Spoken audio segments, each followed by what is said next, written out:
We're going to start with our fire on. I've got 2 pounds of ground beef. I'm going to brown this, and to that I'm going to add about a teaspoon of salt, some ground pepper,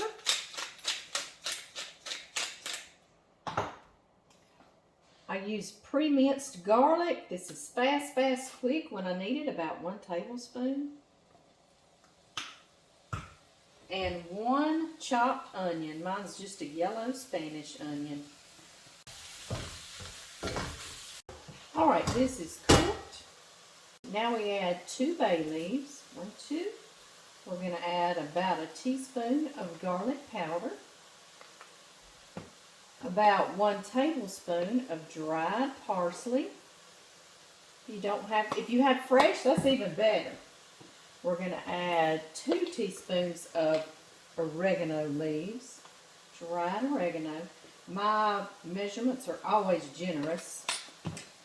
And this is the fresh basil that we grew in the garden together and dried together.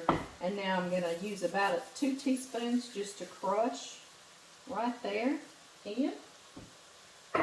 We've got a 28-ounce can of diced tomatoes going in.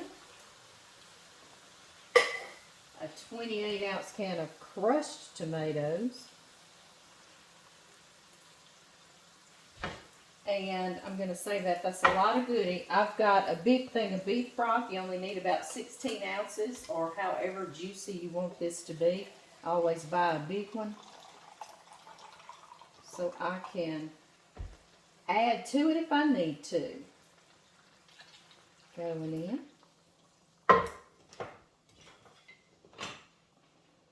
Going to stir. And I'm going to let this simmer for about 15 minutes. Okay, y'all. It's been going about 15 minutes. I'm going to take my bay leaves out now so I won't be looking for them after I put my lasagna noodles in there. It gets harder to find, you know? Now I'm going to add 1 pound box of lasagna noodles. And I do grate them like this. Thirds or in half, however you want. Very forgiving. Get everything down in our sauce.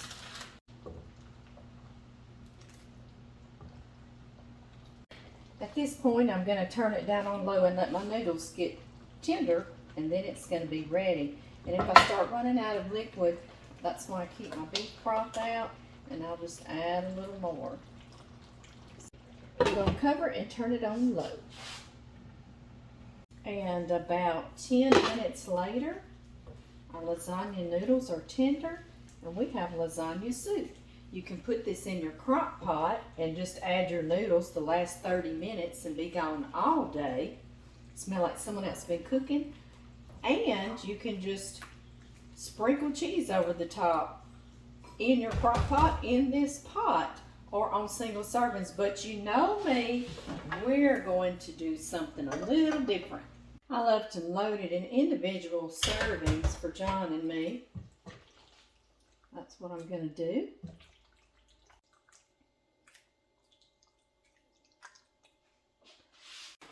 And top them with some shredded mozzarella.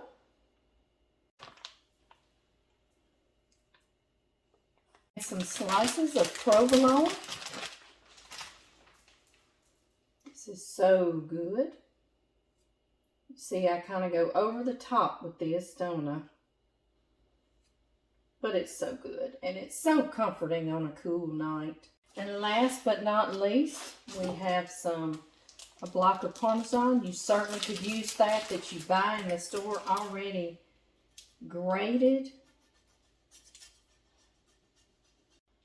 Store your cheese like this in the freezer, in a freezer bag, and it will be fresh for you and will not mold or mildew, and frozen cheese grates beautifully.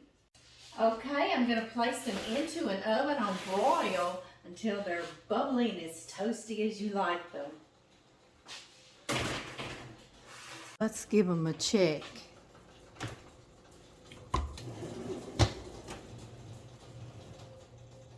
Yum. Man, that looks good. Thank you, darling. Would you say the blessing for us? That's the Yes. only thing we're missing, right? Yeah. Dear Heavenly Father, I just thank you so much for this meal, for this day, Lord, for all the people that fought for our country, Lord. Lord, please be with the people in our prayers, our nation, our families, Lord.